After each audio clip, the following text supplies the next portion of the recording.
A pesar de que la Alemania nazi controlaba ahora la mayor parte de la Europa occidental, el primer ministro británico, Winston Churchill, no tenía la intención de ponérselo fácil a Hitler. We shall not flinch from the supreme trial. All will come right out of the depths. Antes de que Francia se rindiese, Churchill ya buscaba nuevas formas de contraatacar y mantener viva la resistencia en los países que habían sido invadidos.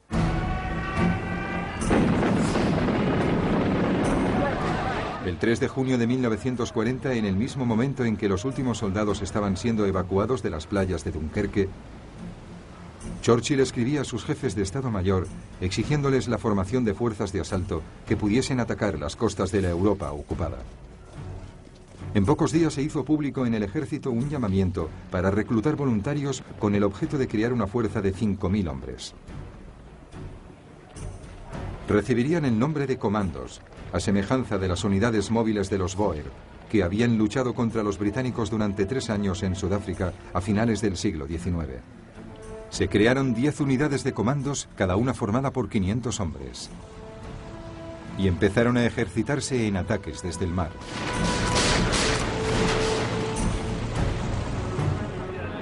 Se ordenó que una unidad se especializara en el lanzamiento en paracaídas y en la utilización de planeadores de asalto.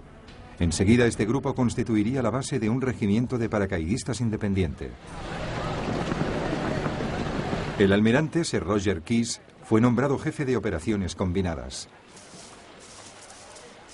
Churchill le ordenó que se preparase para lanzar 3 grandes ataques aéreos, tan pronto como hubiese pasado la amenaza de invasión que se cernía sobre Gran Bretaña. Lo primero que hizo el almirante Keyes fue buscar un tipo de embarcación que permitiera a sus tropas desembarcar de manera rápida. Y así fue como los 3 ferries que solían atravesar el canal fueron transformados para que pudieran transportar lanchas de desembarco. El 4 de marzo de 1941, 2 unidades de comandos y un pelotón de demolición fueron desembarcados en las Islas Lofoten, al norte de Noruega. Su principal objetivo era destruir las factorías que transformaban el aceite de pescado en glicerina para explosivos. Los comandos consiguieron sorprender al enemigo y desembarcaron sin tener que hacer ni un solo disparo. Una barca pesquera alemana armada fue capturada en el puerto.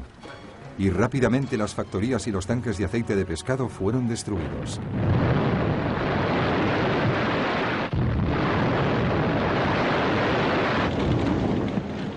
Un oficial no pudo resistir la tentación de utilizar la oficina de correos local para enviar un telegrama a Hitler en Berlín. Decía así: en su último discurso usted afirmaba que fuese cual fuese el lugar del continente europeo en el que las tropas británicas desembarcaran, los soldados alemanes les estarían esperando. Pues bien, dígame, ¿dónde están? A continuación, en una incursión terrestre, los comandos detuvieron a 60 colaboradores noruegos identificados por los habitantes locales.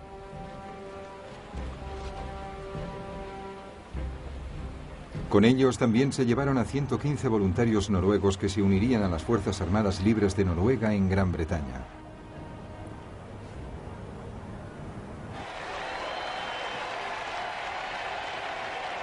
El asalto a las Islas Lofoten significó un éxito rotundo en el ámbito de las relaciones públicas aliadas y un gran espaldarazo a la moral británica. Lo que no pudo hacerse público fue el hallazgo de una serie de rotores de una máquina Enigma.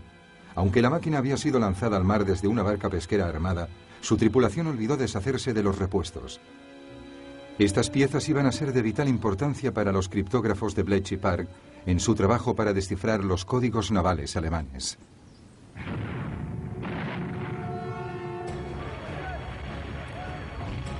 En diciembre de 1941, 4 unidades de comandos desembarcaron en el puerto noruego de Vaxo e inmediatamente se enzarzaron en un intenso combate. La maniobra de aproximación a Vaxo estaba defendida por los alemanes desde la pequeña isla de Maaloy, donde habían situado su artillería. Los comandos ocuparon Maaloy de manera rápida. Sin embargo, la lucha en la otra orilla, en Vaxo, fue dura y encarnizada.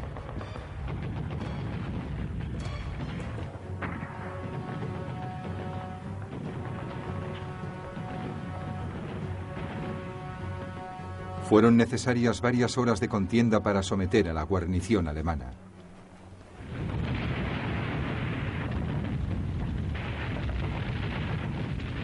Los comandos volaron diversas fábricas y hundieron 8 barcos antes de retirarse.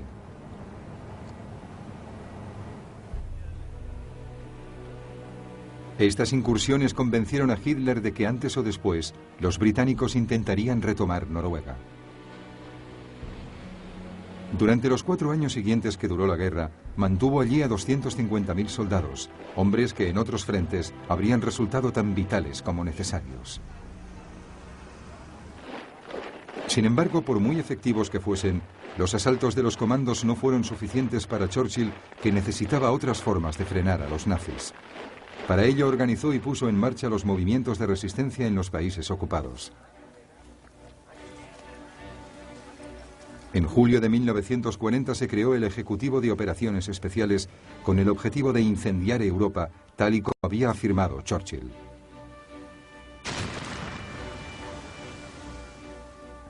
La misión fundamental era el sabotaje de los refuerzos de guerra enemigos, reunir información y preparar a las fuerzas clandestinas. El objetivo final era desbaratar las defensas alemanas.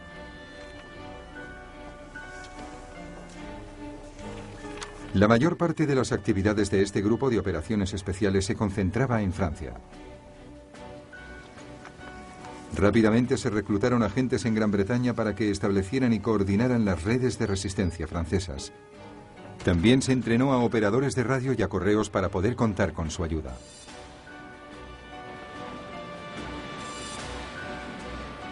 Pero había un problema. ¿De qué forma podrían introducirse en el país estos equipos especiales? Se probó con submarinos, lanchas rápidas y barcos de pesca, pero las defensas costeras alemanas resultaron muy difíciles de traspasar. La solución eran los aviones. En agosto de 1940 se creó una unidad especial de la RAF con bombarderos Whitley y Westland Lysander de despegue y aterrizaje corto.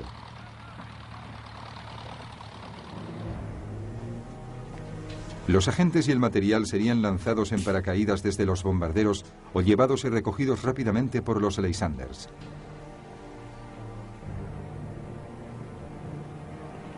En las noches de luna llena, un número creciente de comités de recepción esperaría su llegada, a la vez que se establecería una red cada vez más extensa de grupos de resistencia.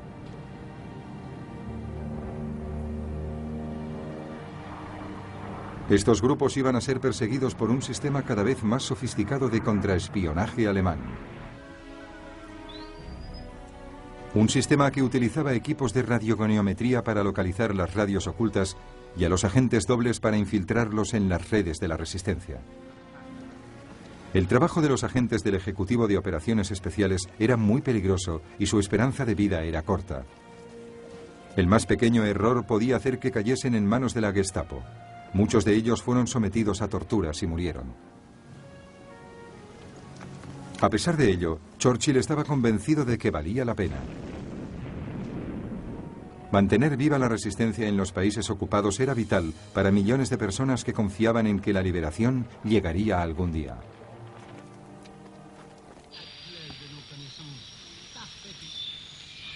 La British Broadcasting Corporation, la BBC, también estaba comprometida con aumentar la esperanza de las miles de personas que vivían bajo dominio alemán y retransmitía las noticias en todas las lenguas de los países ocupados. Los que escuchaban estos boletines eran castigados por los alemanes con pena de muerte. Pero la gente sintonizaba la emisora. De este modo, la BBC tuvo un papel crucial en la transmisión de mensajes cifrados a los grupos de resistencia. Los mensajes eran leídos siempre después de las noticias de las 9. Mensaje muy importante para el líder de Gael. Cuidado, esta noche lloverá a cántaros.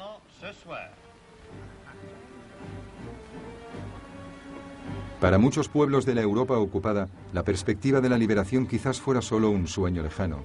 Sin embargo, a mediados de 1941, la liberación se iba a convertir de repente en algo más cercano.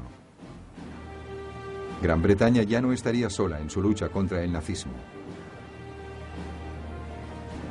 Había conseguido un aliado imponente, y no era Estados Unidos, a pesar de que Churchill continuaba solicitando su ayuda.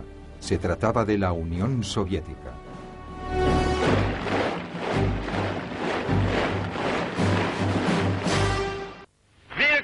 Glücklich sein zu wissen, dass diese Zukunft restlos uns gehört. Adolf Hitler había considerado siempre que la Unión Soviética sería el enemigo último de su régimen. Der sich als Träger seines besten Blutes fühlen und dieses wissend zur Führung der Nation.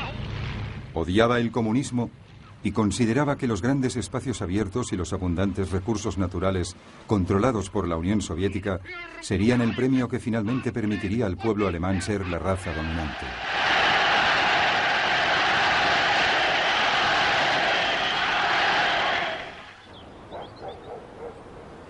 Durante los primeros meses de 1941, Hitler se hallaba en Berghof, su refugio en Berchtesgaden, en los Alpes bávaros, donde planificó su jugada más importante, la Operación Barbarroja o el asalto a la Unión Soviética.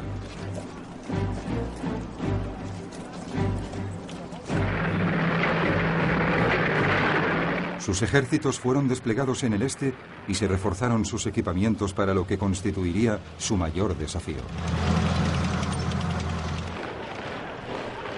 En teoría, la Unión Soviética aún era la aliada de Hitler y Stalin deseaba que lo siguiese siendo, ya que sabía que su propio ejército estaba muy mal preparado para la guerra. El poderoso Ejército Rojo, otrora el más grande y mejor equipado técnicamente del mundo, había sido devastado por las purgas de Stalin a finales de los años 30. 3/4 partes de sus oficiales de alto rango habían sido fusilados o encarcelados.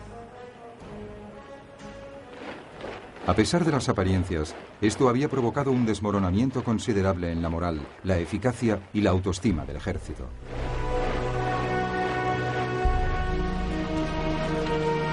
Mientras los soldados alemanes llegaban en masa a Polonia, preparados para lo que podía ser un ataque inminente a Rusia, Stalin, desesperado por mantener la paz, dio órdenes de no hacer nada que pudiese desagradar a Hitler. Pero Hitler tenía otro que hacer antes de avanzar hacia Rusia. Necesitaba asegurar su flanco meridional. Rumanía, Bulgaria y Hungría aún eran firmes aliados. Pero en marzo de 1941, un gobierno yugoslavo favorable a Alemania fue derrocado por las fuerzas pro-británicas.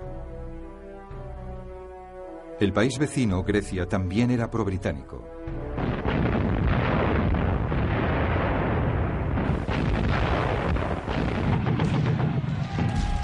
Para neutralizar la amenaza, el 6 de abril de 1941, el ejército alemán invadió los Balcanes. 33 divisiones alemanas penetraron en Yugoslavia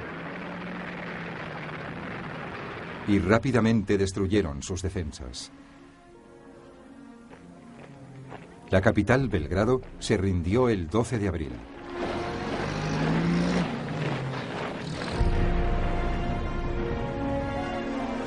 Grecia cayó casi tan deprisa como Yugoslavia. A pesar de la ayuda británica, y Atenas fue tomada en 3 semanas. Finalmente, la vía estaba despejada para la Operación Barbarroja.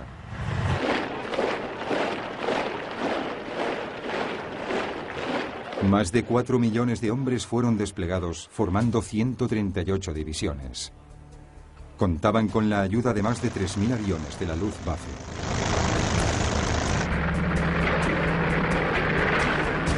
El plan requería 3 ofensivas simultáneas. El grupo norte del ejército atacaría desde el este de Prusia, invadiría los estados bálticos y tomaría Leningrado. El grupo centro del ejército, con el grueso de los Panzers, las fuerzas alemanas de tanques de gran movilidad, avanzaría hacia Moscú.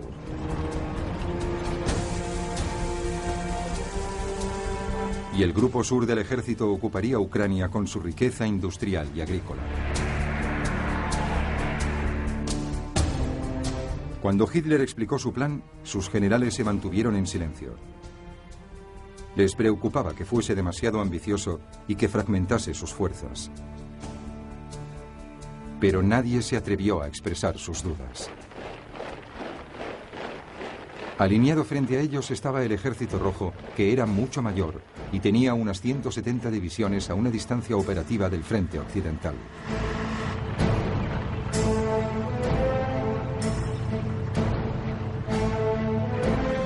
Los rusos también tenían más de 23.000 tanques, superando en mucho los 6.000 alemanes. Los tanques soviéticos eran más viejos y menos potentes, pero aún así constituían una imponente fuerza de combate. Lo que al Ejército Rojo le faltaba en tecnología y moral, lo compensaba con su gran superioridad numérica. La Operación Barbarroja constituiría un gran desafío.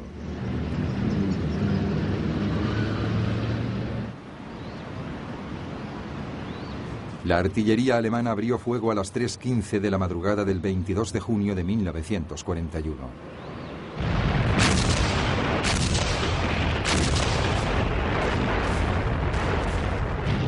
La Luftwaffe tomó parte en ella al amanecer, teniendo como objetivo los campos de aviación soviéticos.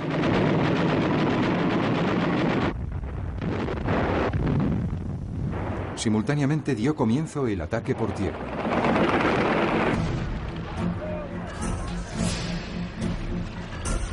Los alemanes cruzaron el río Bak en la frontera entre Polonia y la Unión Soviética.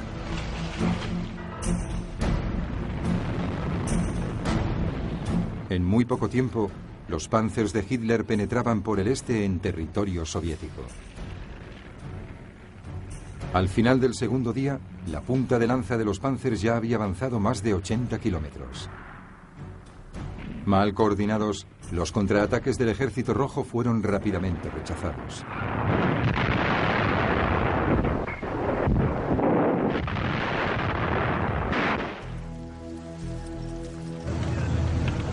Decenas de miles de soviéticos fueron hechos prisioneros. Mientras, la Luftwaffe gozaba de un dominio total del aire.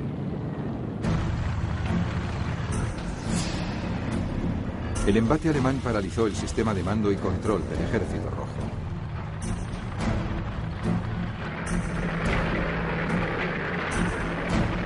El 29 de junio, 7 días después de comenzado el ataque, 2 arremetidas de Panzer se reunían cerca de Minsk, rodeando 2 enormes bolsas de tropas soviéticas.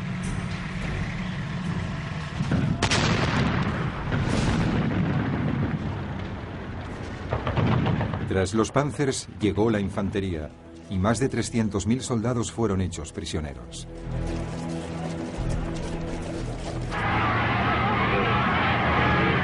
En numerosas ocasiones, los alemanes fueron recibidos como libertadores, especialmente en Ucrania, en donde existía un sentimiento antirruso muy difundido.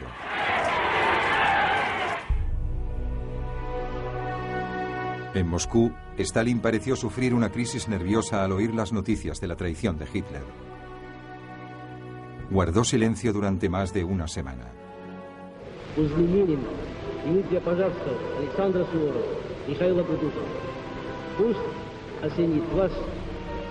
Hasta el 3 de julio no hizo un llamamiento al patriotismo de su pueblo para salvar la gran madre patria.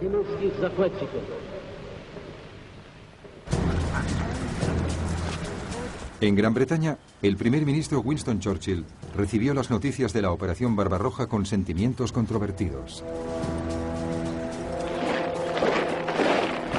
Significaba que el país ya no estaba solo.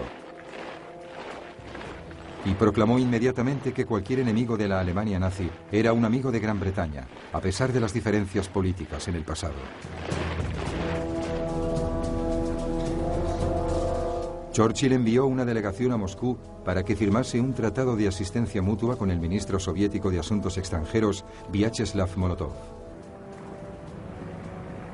Pero aparte de enviar ayuda por mar, en aquel momento preciso Gran Bretaña no podía hacer mucha cosa más para ayudar a la Unión Soviética.